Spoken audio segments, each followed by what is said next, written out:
Terima kasih pemirsa, masih bersama kami dalam Damai Indonesiaku yang dipersembahkan oleh Sarung Wading Mertentu Sarung kita, dan kita masuk ke dalam segmentasi tanya jawab.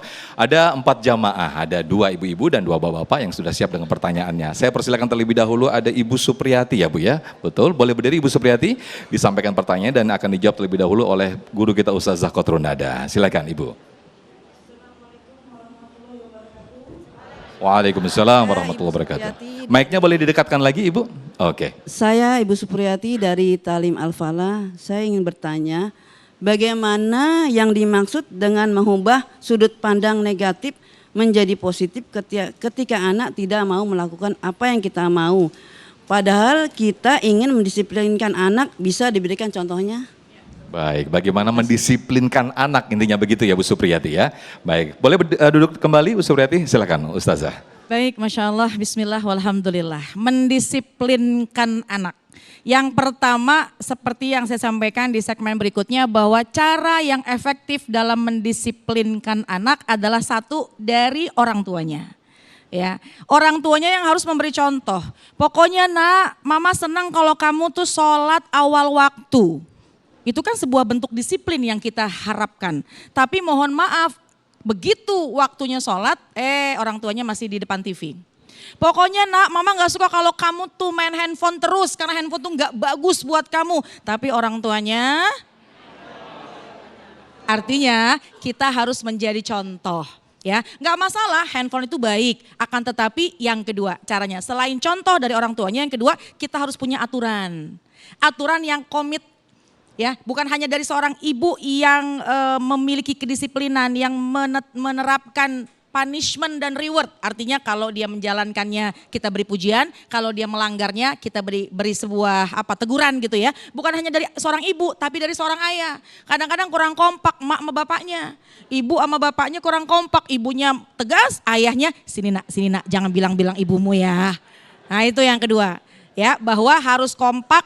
Ada aturan yang dijalankan dan disepakati bersama. Kemudian yang ketiga, tadi yang saya sudah spill sebelumnya, bahwa jangan pelit kita memberikan penghargaan.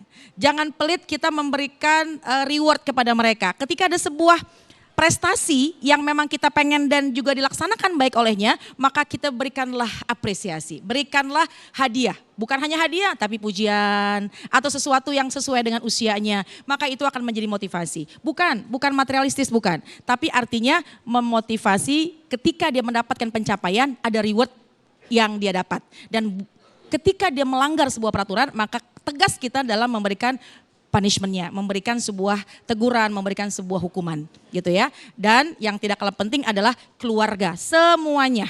Baik ibu, bapak, dan abang dan adik, semuanya juga kedisiplinan itu harus sama merata.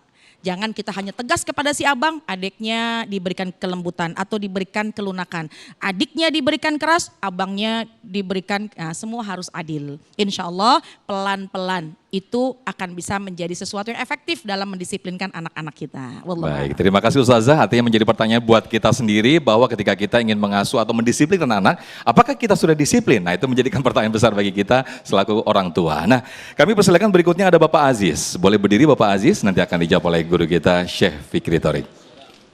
Assalamualaikum warahmatullahi wabarakatuh. Waalaikumsalam warahmatullahi wabarakatuh. Perkenalkan, nama saya Aziz Aulia, saya jamaah daripada Masjid Al-Falah, Cempaka Putih Barat. Yang kami ingin tanyakan adalah pepatah atau dari kata dari Ali bin Abi Thalib yang dikatakan, didiklah anak-anakmu sesuai dengan zamannya, karena mereka hidup bukan di zamanmu. Tolong dijelaskan Ustaz. Terima kasih. Assalamualaikum warahmatullahi wabarakatuh. Waalaikumsalam warahmatullahi wabarakatuh. Bagaimana nih Syekh mendidik anak sesuai zaman? Ya, bismillahirrahmanirrahim. Semoga anak-anak kita dijadikan anak-anak yang soleh-soleha. Kita ini zaman ini godaannya banyak ya Bu. Hah? Jangankan anak, kita aja banyak yang tergoda. Semoga Allah ampunin dosa-dosa kita. Ya salam.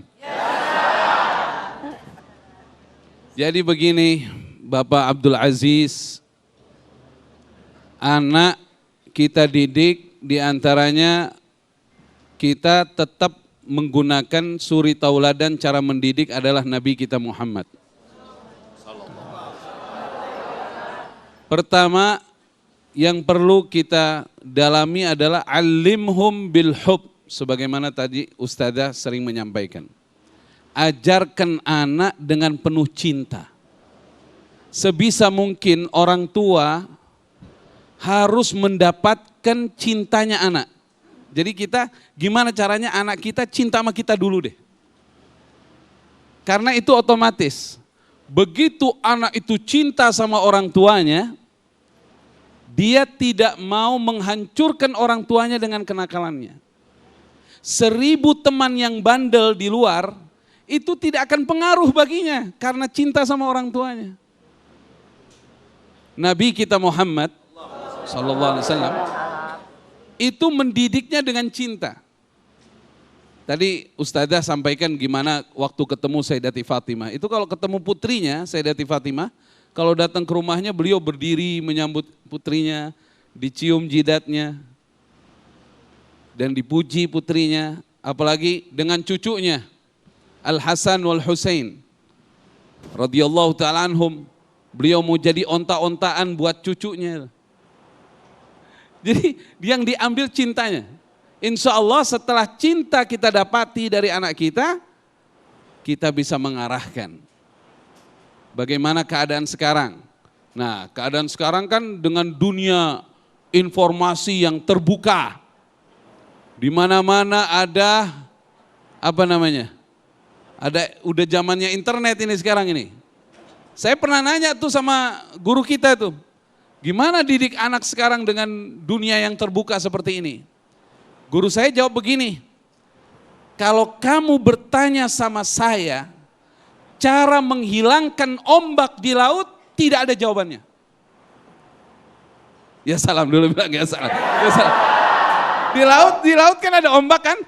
Kalau pertanyaannya gimana cara ngilangin ombak di laut, ada jawabannya? Yang namanya laut ada ombak. Tapi cara menghadapi ombak ada jawabannya. Lah gimana ini anak-anak sekarang dengan dunia gadgetnya ini?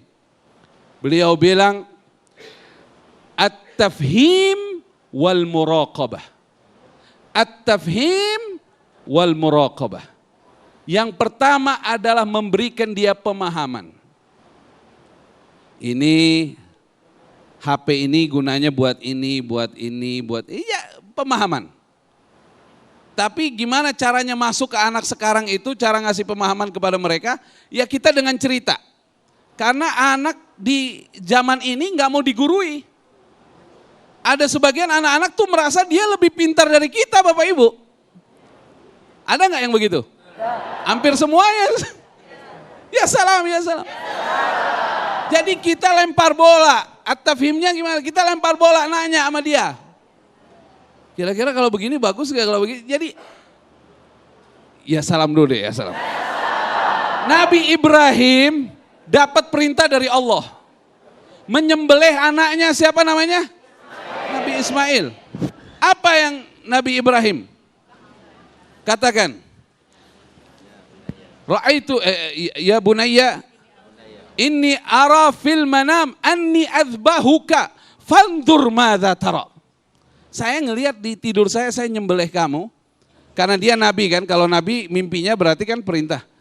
Tapi ujungnya fandur madza tara. Coba kamu lihat apa pendapatmu ini tentang hal ini. Ya abati fa'al ma tu'mar satajiduni insyaallah minas sabirin. Wahai ayahku, lakukan apa yang Allah perintahkan. Kamu akan dapati aku termasuk orang yang sabar. Malah Nabi Ismail yang menguatkan ayahnya untuk mengamalkan hal. Ya salam ini. Jadi yang pertama at-tafhim, kasih pemahaman. Gimana caranya tuh? Nah itulah, kita harus belajar komunikasi itu. Cara ngomongnya harus sabar. Yang kedua, al-muraqabah. Pengawasan. Pengawasan ya sedikit-sedikit kita lihat. Tapi ya kalau kita nggak bisa ngawasin juga, ya udah.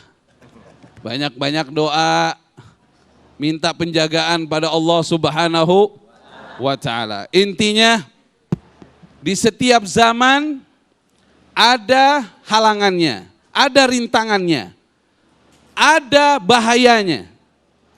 Caranya adalah selalu alihkan anak kita kepada hal-hal yang baik. Yang tadi dikatakan, cara menghilangkan ombak di laut tidak bisa. Tapi cara menghadapi ombak di laut pasti ada caranya. Kita menjauhkan anak kita, jangan internetan, jangan ini. Nggak bisa, sudah zamannya. Nah, gimana at-tafhim wal muraqabah. Banyak ngasih pemahaman, edukasi, dan banyak juga kita memberikan pengawasan. Baik. Ya salam. Ya salam, Masya Allah. Terima kasih Chef Fikri Thorik atas jawabannya. Memang berat mendidik anak, apalagi zaman sekarang. Tapi insya Allah ketika kita niatkan ibadah, insya Allah akan bernilai pahala di sisi Allah Subhanahu Wa Taala. Berikutnya kami persilakan ada Ibu Susi, boleh? Yang mana Ibu Susi boleh berdiri? Baik, nun jauh di sana. Silakan Ibu Susi, akan dijawab oleh guru kita Ustazah Kotrun Nada. Ya, sudah nyala Ibu? Assalamualaikum warahmatullahi wabarakatuh. Waalaikumsalam warahmatullahi wabarakatuh. Saya Ibu Susi dari Majelis Taklim Al-Falah. Yang ingin saya tanyakan Ustazah, bagaimana cara mendidik anak agar menjadi remaja yang patuh? Dan metode yang seperti apa yang baik gitu? Assalamualaikum. Waalaikumsalam warahmatullahi wabarakatuh. Berarti ini udah beranjak usia remaja begitu ya Bu Susi ya? Usia remaja. Usia Baik, remaja. jamaah sekalian. Dalam Islam pun Sayyidina Ali karramallahu wajhah menyampaikan selain didiklah anak kalian sesuai zamannya, namun kata Sayyidina Ali, didiklah anakmu sesuai pada usianya.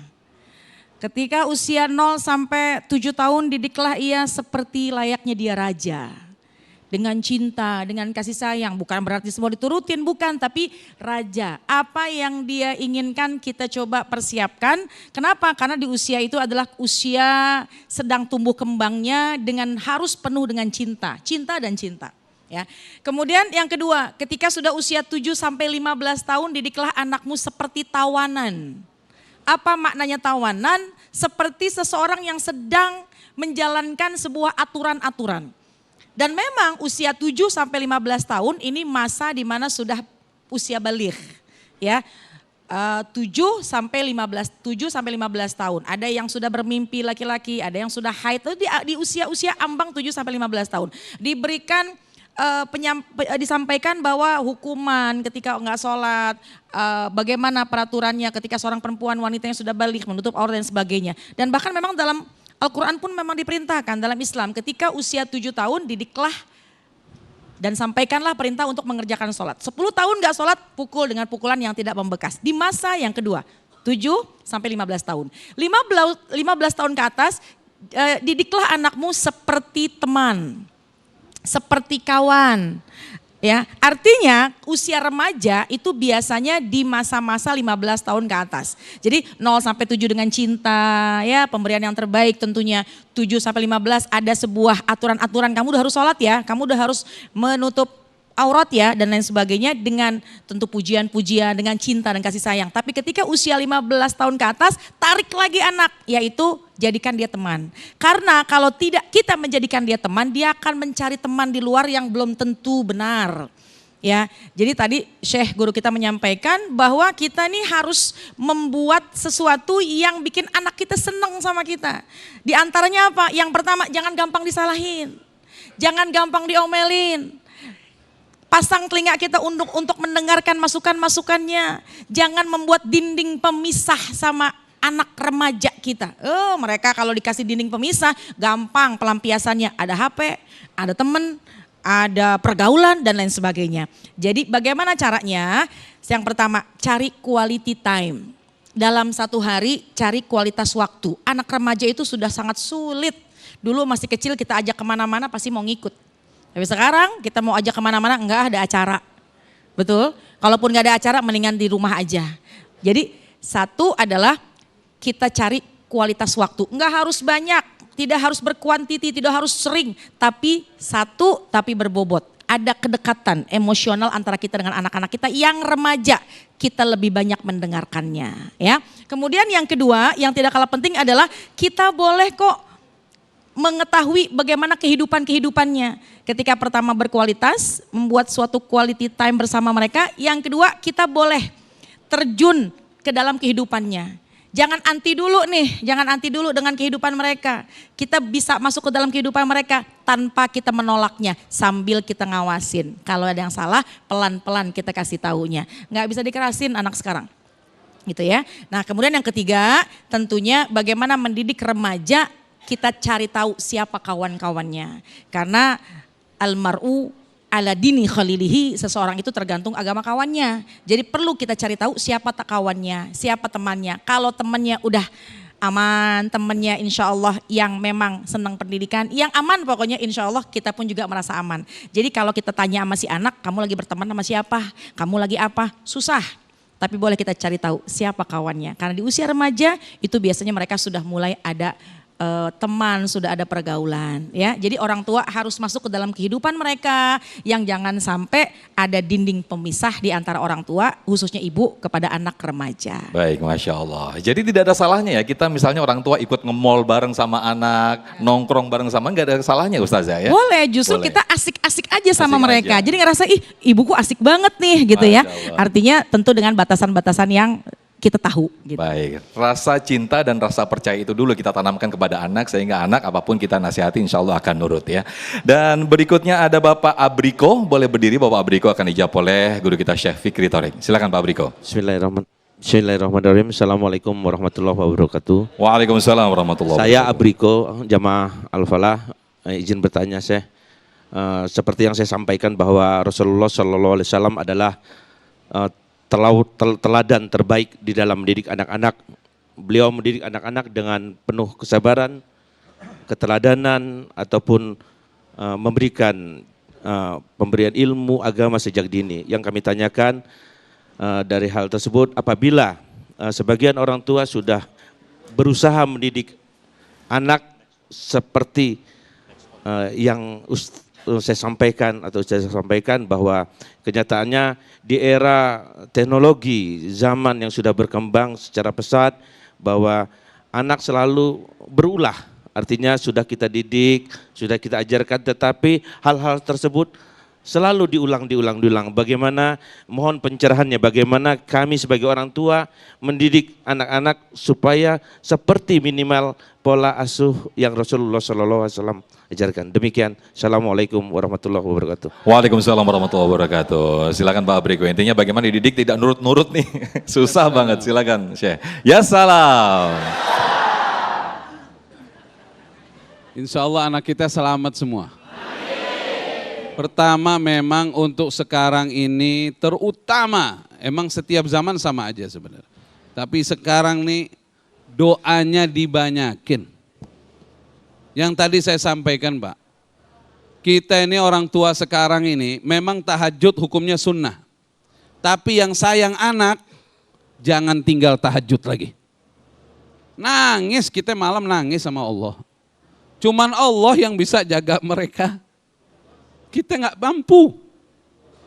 Kita nggak tahu dia di kamarnya lagi ngapain. Ada anak nggak pernah keluar rumah. Kita nggak tahu dia di kamar ngapain. Apa dia main judi? Apa dia berzina atau apa? Kita nggak tahu. Kita mesti bangun malam. Orang tua sekarang harus bangun malam.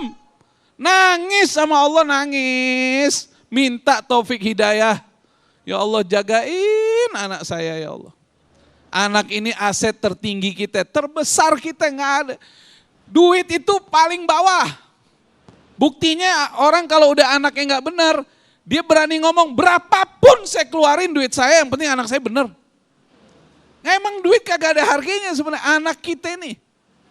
Ya Allah Bu, kalau kita ngeliat tuh anak bisa sholat 5 waktu jamaah ke masjid, bisa soleh, itu kita lebih dari segala-galanya deh. Betul nggak? Jadi kita malam bangun nangis Pak, bangun malam ya Allah, ya Allah, ya Allah, nangis buat anak kita. Minta penjagaan Allah. Fallahu khairun hafizan wa huwa arhamur rahimin. Maka Allah sebaik-baik penjaga dan Allah maha kasih sayang di antara mereka yang memiliki jiwa kasih sayang. Itu kan doa Nabi Yakub itu. Yang kedua, kita mesti ada tirakatnya jadi orang tua. Selain bangun malam, kita mesti rajin puasa. Orang tua yang rajin puasa sunnah dampaknya ke anak besar. Kalau belum bisa puasa Nabi Daud, ya Senin Kemis deh, Senin Kemis. Bisa nggak Senin Kemis? Masa nggak bisa? Gimana nih ceritanya? Makan nasi uduk pagi-pagi. Wabihun. Ya salam. Senin Kemis bisa, itu gampang itu. Niatin, kita doa tiap buka puasa, kita doa, ya Allah, dengan keberkahan puasa jadikan anak saya soleh. Yang ketiga, banyak sedekah, sedekah, biar anak kita jadi anak soleh. Kemudian apa ujungnya untuk kita? Sabar. Apa? Sabar. Jangan kenal menyerah. Hidayah selama orang masih hidup masih ada. Nggak ada orang nggak bisa berubah. Semua bisa berubah biiznillah. Yang lagi soleh kita khawatirin, apalagi yang lagi nggak soleh. Bisa berubah, bisa berubah. Udah deh, kalau apalagi ibu-ibu nih kalau udah nangis, udah Allah pasti kabulin, udah pasti deh. Saya banyak ketemu orang yang dulu nggak benar sekarang jadi ustadz dari apa? Dari doa ibunya di tengah malam. Masya Allah. Apalagi bapak-bapak doa juga ya. Doa ul walid li waladihi ka doain nabi li ummatih. Doa orang tua buat anak seperti doa Nabi Muhammad. Doanya Nabi buat umat. Sallu ala Nabi Muhammad. Allahumma sholli wa sallim wa barik alaihi. Ya salam. Ya salam. Masya Allah, terima kasih Ustaz Fikri Thorik. Ada 4 poin yang bisa kita tangkap tadi. Sholat tahajud, ikhtiar, kemudian puasa, sedekah. Dan juga satu lagi tadi, banyak doa dan juga sabar. Masya Allah.